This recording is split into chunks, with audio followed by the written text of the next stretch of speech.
Vous ne pouvez pas tromper Dieu, ni le défier. Je m'adresse à Amnesty International de laisser le Cameroun aux nationalistes camerounais, aux patriotes. Nous n'avons pas besoin de leurs conseils ou de vos conseils. Je les transmets mes remerciements spirituels. Le président Paul Biya accomplira sa mission. Dieu n'est pas pressé.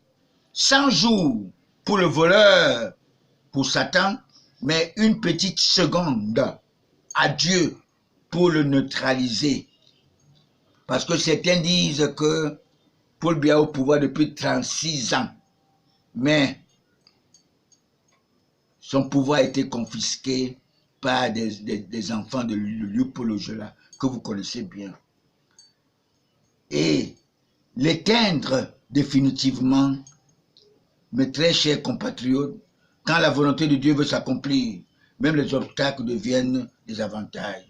Paul Biya a le soutien de tous les patriarches, les matriarches, les nationalistes convaincus, tous convaincus, tous les pouvoirs ancestraux. Et enfin, le 13 février 2018, il vient d'acquérir son pouvoir spirituel. Tous ces francs-maçons qui manipulent vos consciences, qui vous laissent croire que Paul Biya est malade, Paul Biya est vieux, sa femme porte sa main pour saluer. Cela vous amène à vous convaincre que Paul Biya ne maîtrise plus son pays. Je vous dis non, cela est le mensonge. S'il en était le cas, notre père Abraham, le père d'Isaac et d'Ismaël, pour qui nous sommes ses descendants, ne m'aurait pas choisi pour dédouaner Paul Biya. Et même quand je fus membre de l'UNDP, j'avais toujours l'amour sur mon président naturel, Paul Biya.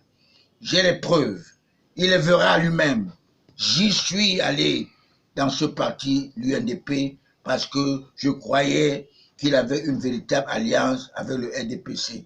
Parce que je voulais briguer la mairie de Douala 2e pour encadrer ma jeune sœur, la fille du nationaliste Famkou Dagobert.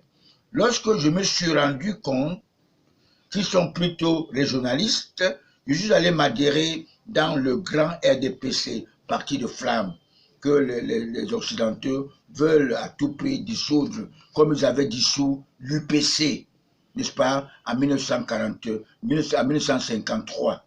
Alors vous devez comprendre cela. Ils n'ont pas demandé l'ordre à quelqu'un pour dissoudre l'UPC, notre tout premier parti des nationalistes. Et ils ont même osé aller tuer en 1958 notre père qui luttait pour l'indépendance et la réunification, Ruben Oumyobé. Est-ce que c'était une infraction pour demander l'indépendance pour son pays? Alors mes très chers compatriotes, mes chers frères, ne dites jamais que je suis en train d'encourager ou j'encourage le mal. Je suis là pour soutenir une seule personne, Paul Biya. Vous devez savoir, Paul Biya a l'amour du Cameroun. Il vous aime. Ne vous amusez pas. Et tout ce qui se passe là, j'ai le pouvoir de régler cette paix sans avoir besoin d'armes. Parce que Moïse n'a pas libéré le peuple juif avec les armes. C'est seulement avec ce bâton de la paix et l'arbre de la paix. Je vous remercie.